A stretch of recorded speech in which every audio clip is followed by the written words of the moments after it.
Ladies Room comes to you compliments of Renwick and Thompson Limited agents for Western Union and Beacon Insurance. Always be sure you're settled for more.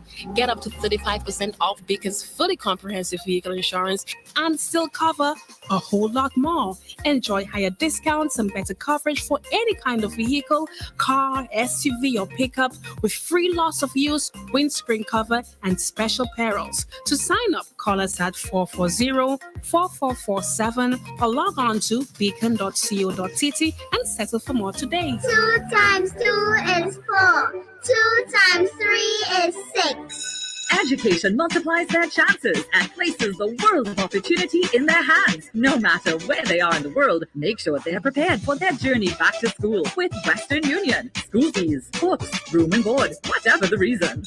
Knowledge, independence, opportunity. Western Union, moving money for better.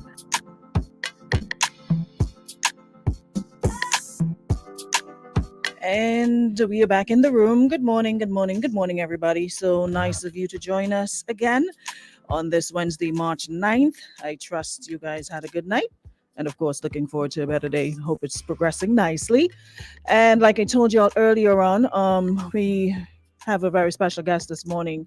And it's a conversation that I'd love for, more of you to join. Parents, guardians, fathers, mothers, everybody. If there are teachers who can join, if there are police officers who can join, this is a national conversation. So we'd really love if more of you could join this morning. And of course, you as well, as per usual, you can chime in questions. You can do that, ask questions, and we'll see where that goes. Good morning, Marianne. Good morning, Christelle. Good morning, Dawn, Queen Bee. Good morning, Rita. And as soon as you guys come on into the room, just hit the share button and let's get the show on the way. You know how it is with time around here, so we really can't stick. Gotta keep it moving because before you know it, it is 11:30. Good morning, Kata. Come on in, guys, and share the live. Come on in, and let me just give you guys a couple seconds before we bring on our guests. Good morning, Michael. Good to have you. Good morning, Della. Junice, good morning. Seeing familiar faces. Where is Andrea? Not seen Andrea's yet. Lydia, come on in and share. Good morning, Jill. Good morning, Rochard. Nice of you to join us. Have a great one. Who else is missing? Let me see who else is missing before we start. Good morning, Zavid. Welcome aboard. Alrighty. St. Vincent is tuned. Good morning, St. Vincent. Good to have you guys here. And I think I can probably intro and while you guys come on in, just share. All right. So for the past couple of days, we've had some videos making the rounds, and soon as one comes out, then you start seeing others. I saw a couple. I'm not too sure of the time frame, but there are a couple that's circulating on social media. And unless you're living under a rock, I'm pretty sure you know what video that I'm speaking about with school student and, of course, the police officers. So it's against that backdrop we want to have the conversation. You realize everybody's talking, a lot of blame going around, fingers pointing, a whole bunch of shoulda, woulda, couldas, and but we want to take it from a different angle. We don't just want to join the crowd and say who's to blame and who should have done what and what, but we want to understand why this happened. Break it down as much as we possibly can, and of course how we can curb it. What are the issues that are driving these behaviors? And we want to look at the roles of parents in school, church, society in helping to curb these behaviors, and what coping mechanisms can be used to help our youngsters. So we will discuss all of this and more with our guest this morning. He's an educator, he's a leader, college professor, and clinician. Dr. Anthony Bridgeman is our special guest in the room. So let me see if we can get him up and we're good to go. Oh, there he is. Good morning, Dr. Bridgeman, and how are you? I'm not hearing. You're not hearing me? I'm hearing you quite fine. Is the volume up on your thing? Okay, let me just check to make sure that you're not muted. Let me check to see if you're not muted. No, you're not. Hold on. Audio. No, you're good to go. So why aren't we hearing you? can't hear. You can't. Okay. Hold on. Do you have any plugs?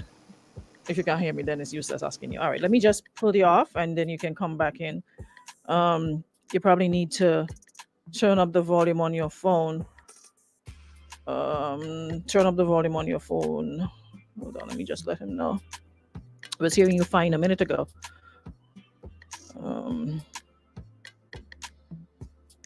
Good morning, Sandra. Good morning, Sarala. Hold on.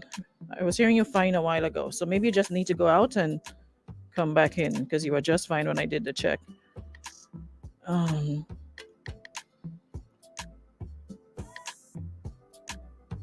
Just give me a sec, guys.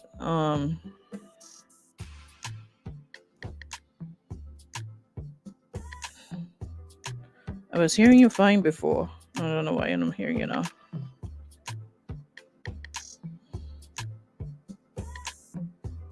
Okay, so log out and come back in.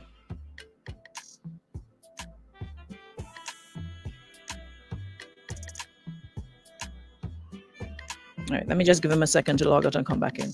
All righty, so in the meantime, let me just give you guys an insight again as to what we're talking about. It's against the backdrop of, the youth violence and aggressive behaviors towards each other and adults in society. And of course, with the video that's circulating, we thought it best to have this conversation this morning, addressing strategies and interventions to address our young people. What are the issues that are driving these behaviors? What's the role of parents, school, church, society in helping to curb these behaviors? And of course, looking at the coping mechanisms. So let me just try again and see if you hearing me now? Not hearing. Still not hearing Are you me? hearing me? I'm not hearing anything. Yes, But I'm not hearing hearing you. What did you do? Okay, let me use his earplugs. Oh my gosh, time is going. All right, just come down and use your earplugs. Good morning, Murti. Okay, you got it on? Yeah, it was fine a minute ago. So why aren't you hearing?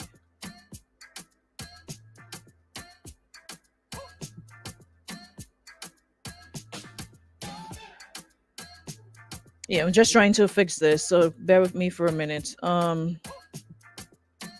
Maybe I should get let me get my PD to help me out here because I don't want to have dead air while I'm attending to this and have you guys just there sitting waiting and wondering what's going on. Hold on, let me just get Scratch to check in with him to see what he's doing wrong. It's obviously okay. Here's what I'm gonna do. Let me just start this over and let me get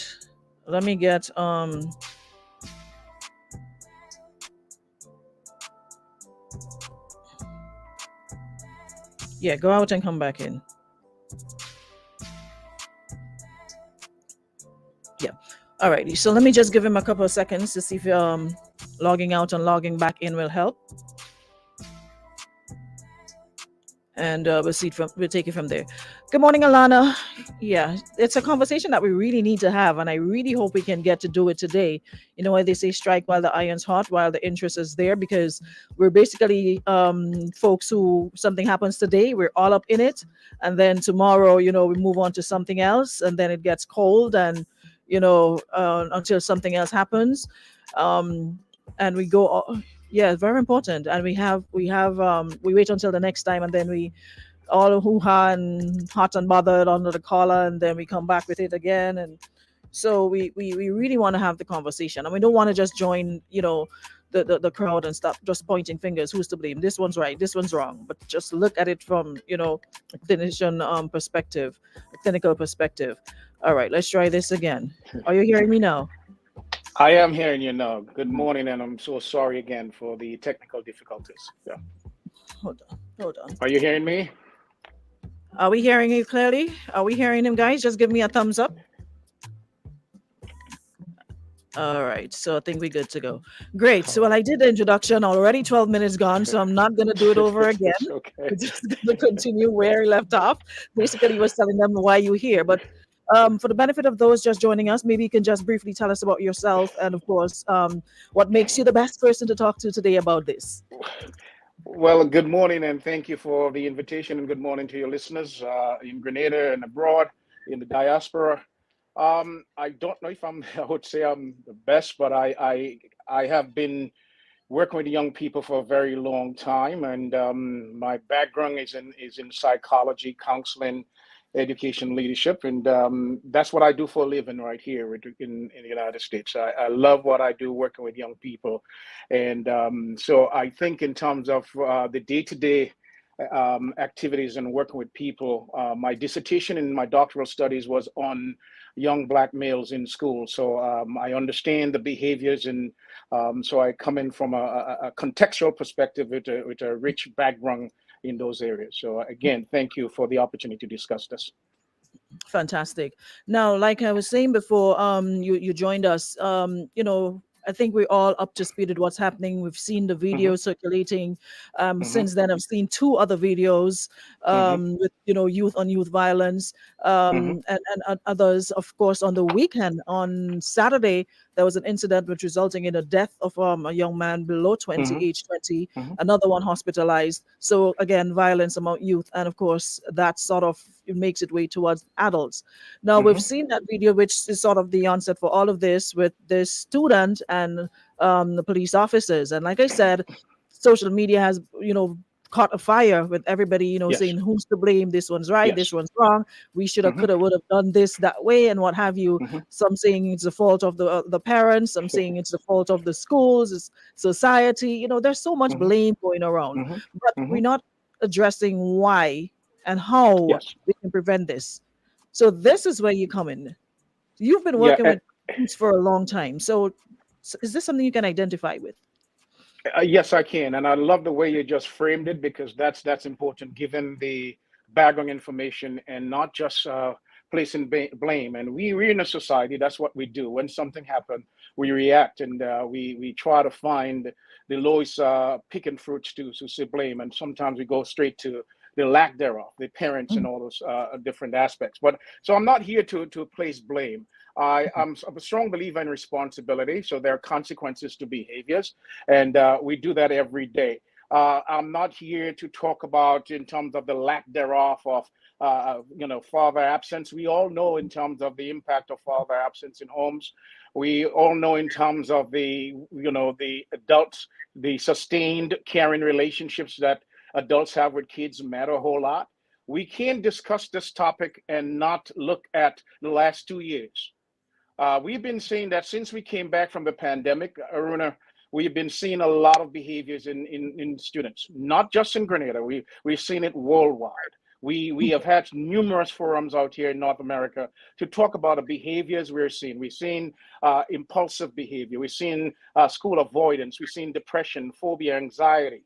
We've seen aggressive behavior. So we have to, when we talk about those things, we got to put things in context also, and not just say, hey, the parents or the school or the government. We got to have a holistic approach and a multifaceted approach in terms of understanding problems and behavior. Behavior is very complex.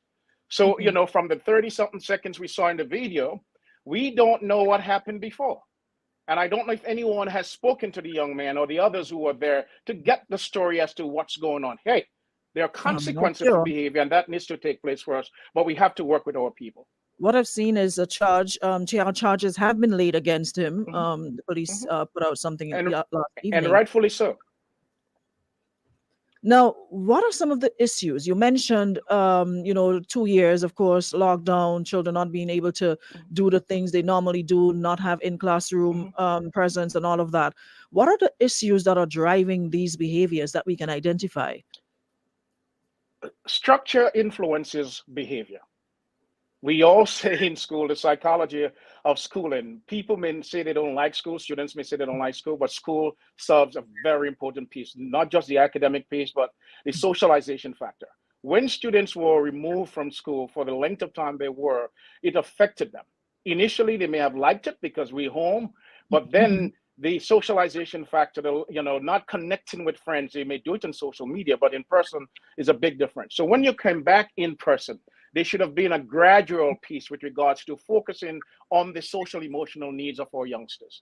Okay, and that's what we did here. That's what I did as a principal of my school. We spent weeks focusing on the social, emotional, and the mental health issues of our students.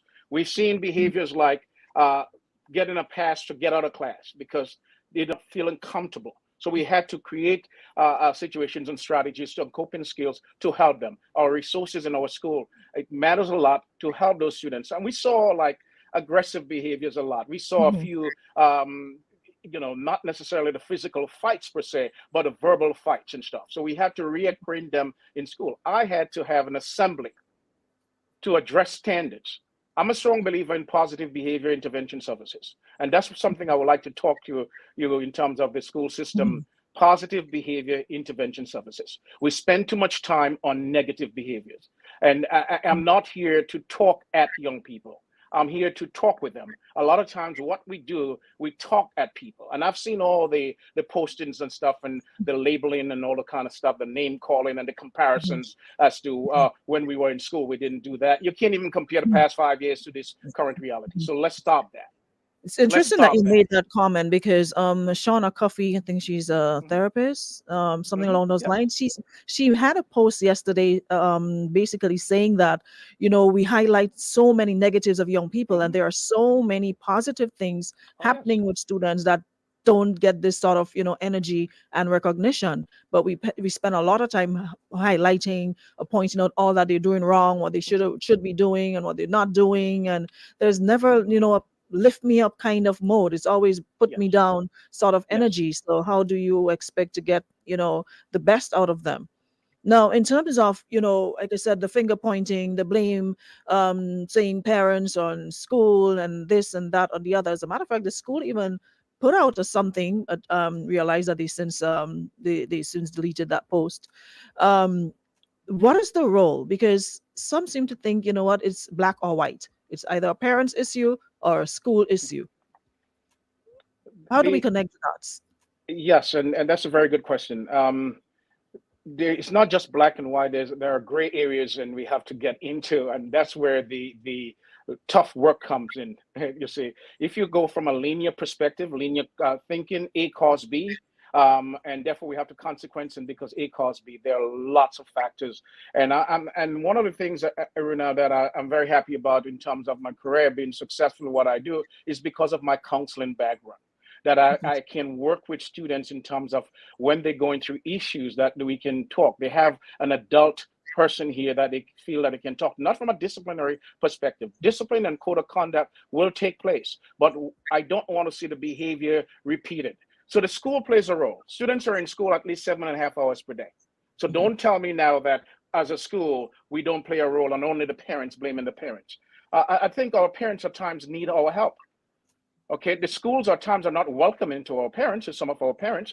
Sometimes schools don't want parents to be there. So how do we connect with them? So we have to build that sustained relationship with our parents in school and address those issues. Again, create a welcoming place where students feel that have someone there that they can talk to. And Aruna, prior to this happening, I must say this, so that I was in Grenada in February, and I met with the Minister of Education and part of our team. And we had a plan for April to work with our counselors in the school, because they were seeing some behaviors in schools that are at risk behaviors, and they wanted to address it and give them the tools necessary. So there was a plan in place to address that. I know they also work with Dr. Chaitan to work with students in the school. I also think law enforcement will be involved quite shortly. And the approach is like what we have here in the US, resource officers, providing that liaison with the schools and having, not necessarily from the perspective of a punitive nature of discipline, but having a relationship with students, the police department, having a relationship with students in school when they can see them and they can talk. have groups and work with our students. Those things work. Those are the positive behavior intervention services that we need in our schools. So they are not just a punitive, oh, you did something, so let me suspend you, go home, or let me expel you from school. You're a bad girl, you're a bad boy. Doesn't help. It does not help at all with our Someone students here is today. making the point that based on what you were saying, that you're in your school, you spent weeks, dealing with the psychosocial aspect of it. They're saying that this wasn't done here. There were lots of talk about it, but in the media, but hardly any was afforded to schools. It's needed to be done. You can't take students who are away from school for 2 years and just think they're going to get back into the normalcy of things.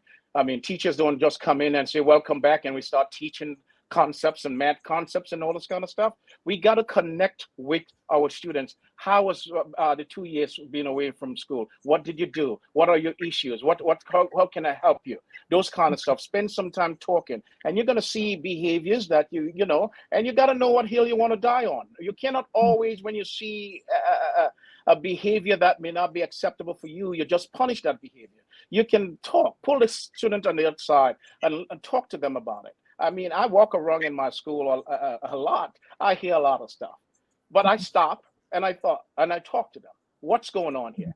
What will cause you to behave that way? How can we change that behavior? And there are a lot of factors. As I said before, it's multifaceted. There are situations at home. There are situations in terms of peer pressure. There are situations in terms of their own sexuality, what they're going through. I mean, we talk about, single parent household. We have 2-parent household now where the father is physically present and psychologically absent. So how do we cater for all that? What do we do? Because there's a 2-parent family, you think everything's going to be all right? Come on now. We have to talk to people. We have to talk to our youngsters. Get to know them. Why are they hanging out after school? Not just saying you should not hang out after school. Find out why. What causing you not to go home after school? Those things create structures and create relationship. Again, respect. We have to respect each other. We have to bear the responsibility and the relationships. It's the 3 R's here for me. It's very important as we create positive behavior intervention services. Well, and let's talk a bit about coping. There are so many things that influence, how a person behaves, because one of the things I've heard, when things happen, you hear so many different stories. You don't know what is what. One of the things I've heard is that, okay, on one hand, you're hearing, okay, this young man is generally an easygoing young man. And then you hear the other flip. And then, someone was making the point, when you by yourself as compared to being surrounded by peers, and you feel, okay, at a certain age as a young man, you know what, I have to protect my tough kind. I can't make my boys and my friends see me, looking weak or looking, like this or looking like that. And, you in turn would do what you think they would approve of. And that's where, again, the peer pressure comes in. So you might do your best as a parent and think, you know what, I've given my child everything I can, try my best to make sure that this young man or young woman is a beacon of excellence. But when they go past your door and they're in the real world interacting with their peers who come from different backgrounds, how do we find those mechanisms to cope? How can we help youngsters? Yeah, well, first of all, we have to understand the young folks, young people. I mean, years ago, Eric Erickson talk about the psychosocial stages of development, and he talk about young folks at that age going through separation individuation process. It's a very big piece where they challenge authority, they challenge parents. I have sons that in the 20s now, but during that stage when they were in high school, as we say in Grenada, they were smelling themselves. They challenge authority, but it's how you handle it. How you deal with it as a father and as someone who have been dealing with students a lot on a day-to-day basis.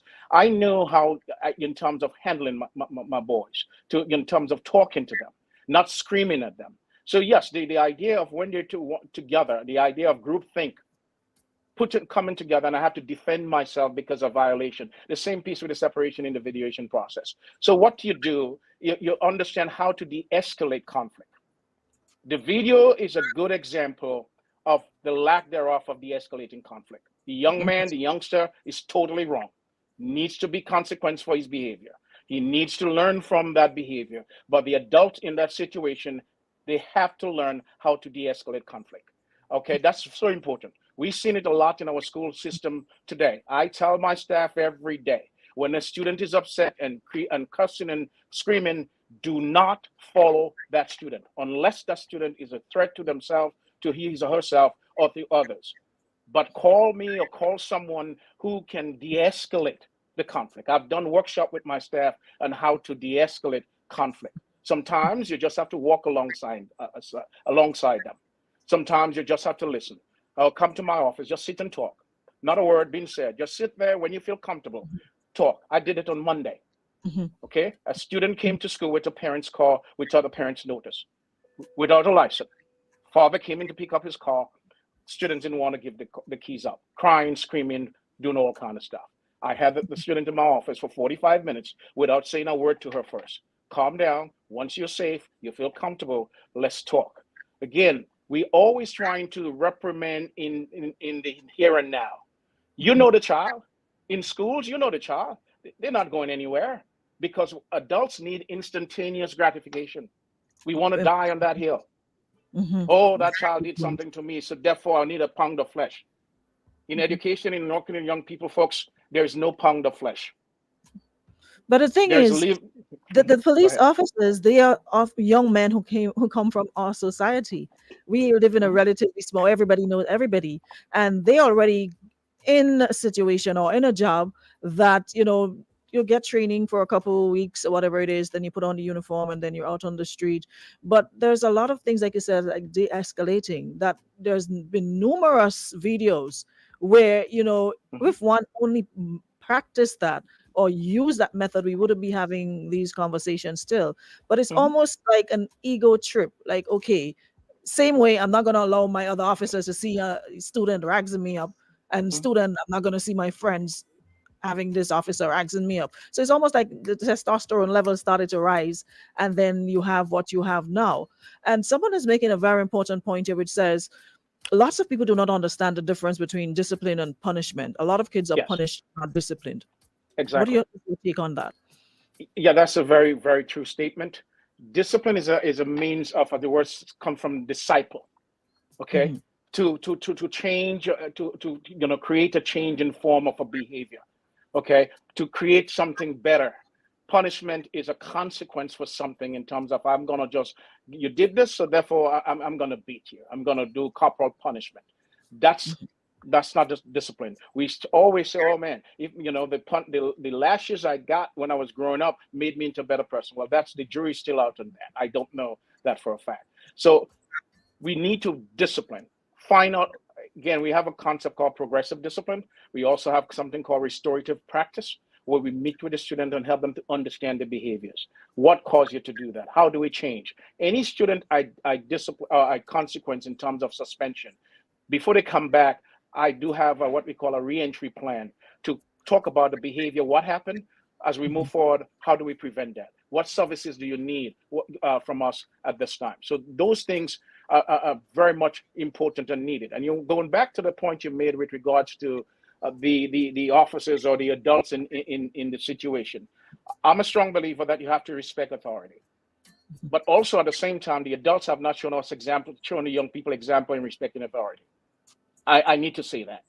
We have seen situations in Grenada where the adults have been disrespecting law enforcement, where the adults have been disrespecting people in authority.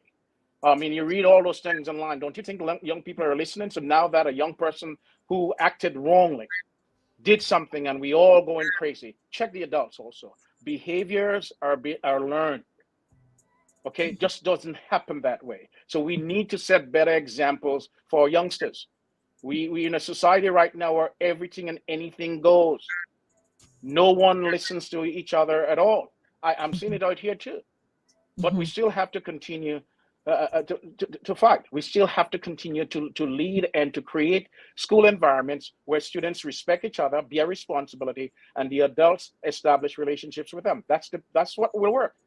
It's not telling them, I'm going to teach you this and you need to learn this and that. We got to teach coping mechanisms and socialization skills for young people. But I mean, throughout my entire school life, I don't think I ever had any encounter with any program or anything to do with coping. Or you enter the school system and basically it's to get all these subjects. That's what the entire Yes. how many years you spend in school, you focus on that. You'll have a little religious education thrown in somewhere there, a Yes. little family life education thrown in there, but it's never to deal with or to cope. It's never when you leave school, this is what you're going to encounter. I mean, you have to experience it, but you're not prepared. It's like everything is thrown at you, and it's like Hmm. either you swim or you drown. If you can't swim, you're going to have to figure it out. And I think that is what a lot of our school system is built on. It's not built on coping. It's not preparing you for life after Hmm. school. It's just get these subjects. The more you get, the merrier. Makes our school looks good on paper, Hmm. and off you go. Have a good life. Yeah. And that's so true. That we have to redesign and reimagine in our schools, and a lot of folks are doing it right now. Reimagine our schools because it's not just for a cognitive piece. Because schools were designed for on a cognitive basis to learn, to come in, and to teach, not the affective domain in terms of what you just described. What's going on in your life, and utilizing the resources, a counselor, a social worker, a school psychologist, if you have those services, you need those services for young people today. It's needed. It's more when, I mean, we all know that students are most successful in schools when they have those services. And people always say, we all in Grenada, so well, this is America. Grenada is different. When we went to school was different. No, sir. We are seeing students that are different than when we were growing up, and the issues that they're facing. The world has changed. And we really, I mean, for Social media example, back then. a big skill in the 21st century right now, teaching skills, is empathy. Empathy is putting yourself in the position of another person and feeling that. Students don't have that. You We know, have it's to funny teach you that said skill. that because I've actually seen a couple teachers on social media making some comments that had me like, Yep, I saw it too. wow. I'm like, wow. Yep. I saw a lot of fixed mindsets and stuff, and I was like, wow, are these coming from our teachers who are teaching, educating our youngsters today? I would not want to be in your class. I'm going to say it right now. I would not want my son, or if I have a daughter, to be in your class with the comments I saw.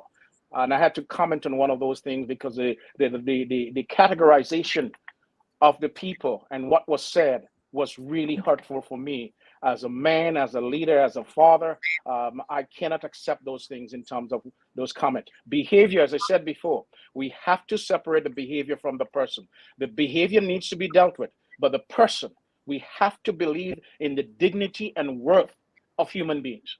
And the comments I saw really was not a belief in the dignity, and coming from teachers, educators in my field, the field that I love, I have a passion for. I was very hurt by that. Someone here is saying we seem to be of the notion that respect is fair. To respect somebody, you have to fear them, and you're instilling fear in children or students. And we think that's respect. How would you respond to that? Yeah, respect is not fair. We grew up in the old days that fear when you have a principal walking around and not even smiling for students, serious as hell. And we think that's respect, that people respect him. People were scared about him. That's not respect.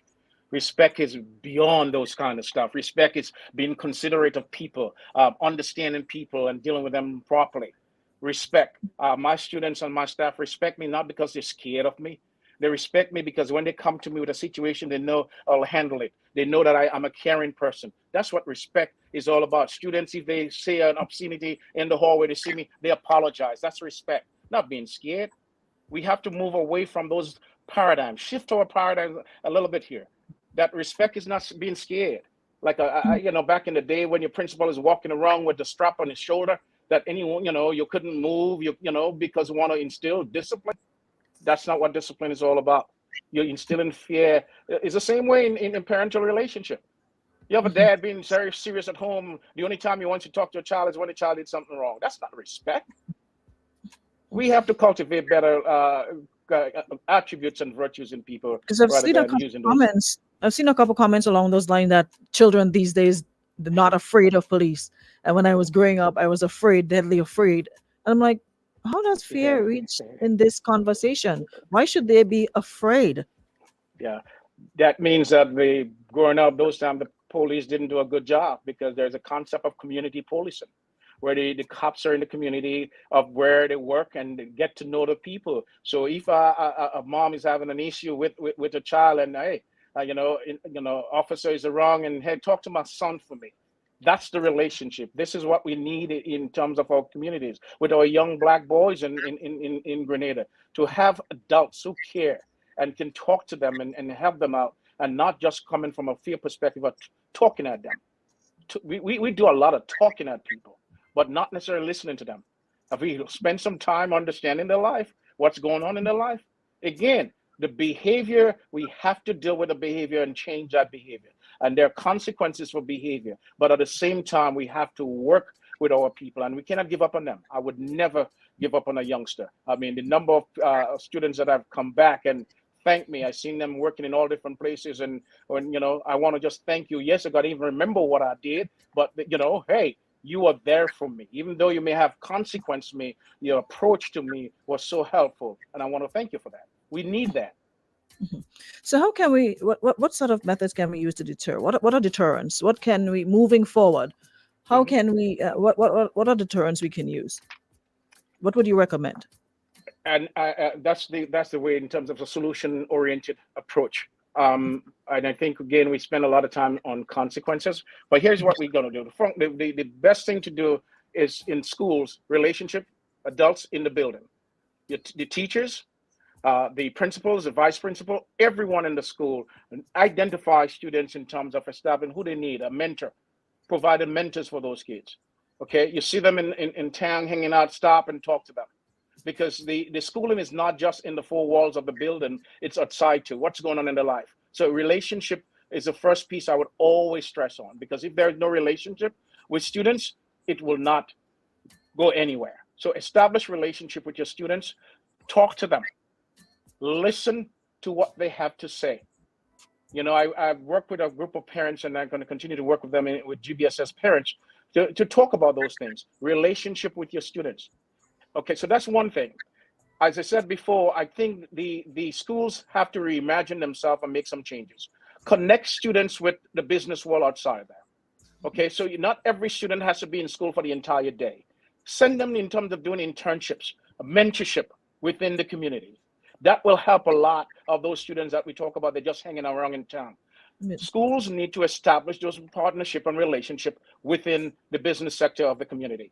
Third, the law enforcement piece. I believe strongly, and I know the commissioner believes that, and they'll be working on that, linking up in terms of partnership with the school system, having law enforcement officers going there to speak about those character building stuff. Those things will help a lot. So there's a partnership established already. Our views of students and young people, I think that's a lot. We have to change our mindset, how we view them.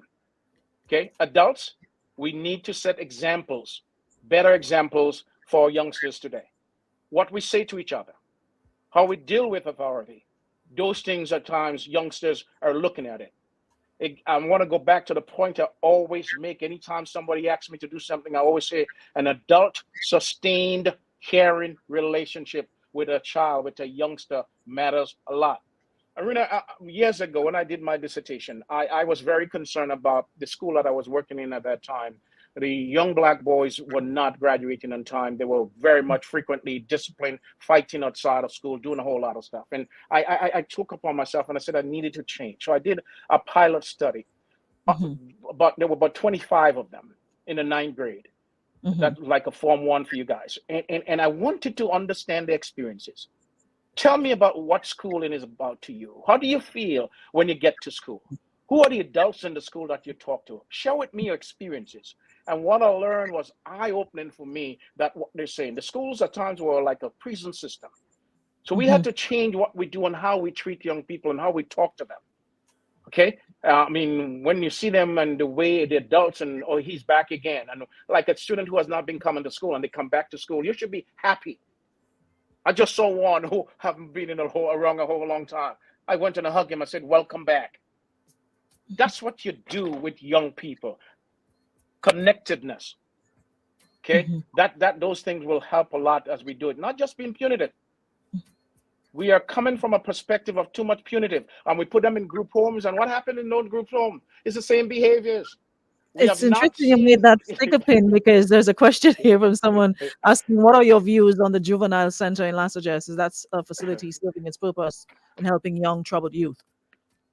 It's juvenile centers work well, and I don't talk about this a lot, but in part of my experience, I was years ago. I was a clinical coordinator for St. Barnabas Hospital, and they assigned me to work in Rikers Island, CIFN, Correctional Institute for Men, ARDC, and where I was working with young adolescents who committed crimes and stuff like that.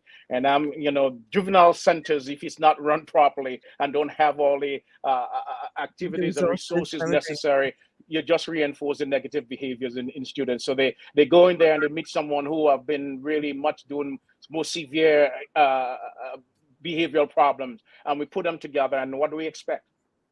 Do you think when they come out they will be better? So we have to take a look and reframe and reimagine those systems that we have in place for our young people.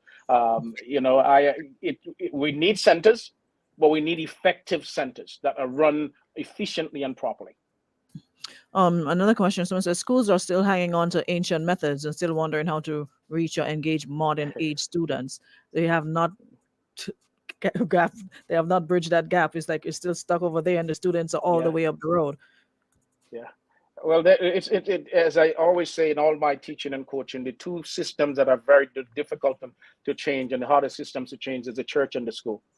There are lots of structures, and people hold on to the ideas, and you're dealing with a lot of different folks in those structures, and you have to deal with the union, you have to deal with different stakeholders. But we have to change our school system. I mean, I listen to my students every day as to what they like to see. I mean, and how can we change our approach? I do exit interviews with my senior class and my junior class every year. For the next year, what do you think we can change in the school? What would be better for you? So we have to, again, redefine what we want in our schools and just not have the same old structures in place there. We deal with different students, guys, different students. Based on what you're saying, what I'm gathering is, right, there's a disconnect somewhere between adults and children. We're still holding on to this old adage of do as I say, not as I do, Yeah. And students are all the way up the road, like I said, and teachers are all the way behind, and we don't seem to think engaging them or hearing. It's like the only time we engage is when it comes to the books or to a subject or something in the classroom. But in terms of like engaging, I've spoken to some young people, and just listening to them, they have such amazing ideas, and you think, they're probably not too au fait with what's happening in Grenada. When you speak to them, they're like, they've got some amazing ideas, but again, who's engaging them? Who's bringing them in and letting them know, okay, you are part of this, so they feel like, what, I'm a part of something. I'm not on the outside looking on the inside. Is that something that is causing what we're seeing, not engaging them? Yeah, that's true. Engagement in school. I mean, we still, as I said, we still running schools like in the 1940s, and we in 2022. So we still have that system, and we still have the adults in schools that are, there's a great book written about the impersonalization of schools. Schools are very impersonal, and we need to break down that barrier to help school to be more personal, to more welcoming. Something I like doing, and which is a good thing to do that I think schools in Grenada can do, town halls with your students, to hear from them. What can we do better? I don't have all the answers. I have a team of people that I work with, and I ask them the questions. One of the questions I ask them all the time: what are you seeing that I'm not seeing? How can we improve? Because that's my practice. This is my, what I'm interested in doing. That's my legacy. How can I improve? I'm dealing with kids who coming from different house situations, and and need to find a connection. Something I like doing is hearing from my counselors and my team as to the issues of facing our students. Who are the students that are in jeopardy of failing classes? For example, we just did this in January. My senior class, I want all my seniors to graduate. I have a very high percentage of graduation, 99%. I always ask the question, who are the students in jeopardy of graduating, and what can we do? Who are the behavioral problems? What are we doing as counselors, as social workers, to address those behavior problems? So we meet with students, and when they cannot connect with them and can get through, sometimes they will call me to say, can you meet with the parents?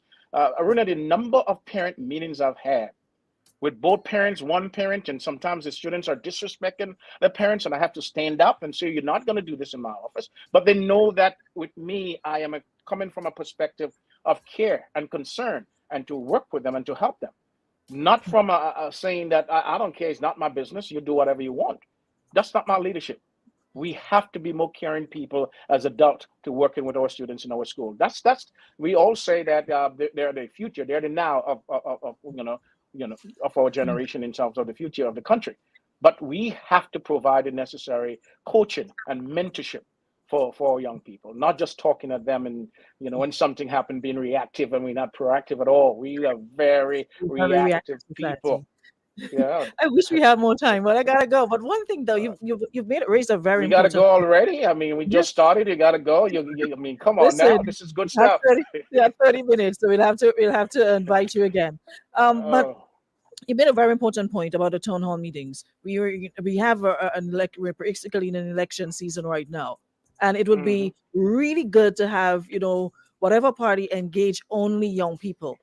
Have a town hall involving or going to the schools and listen to because they're part of society. They're not just in school and home. Yeah. After the 5 years, they're going to be out and contributing. Yeah, so get their take on things.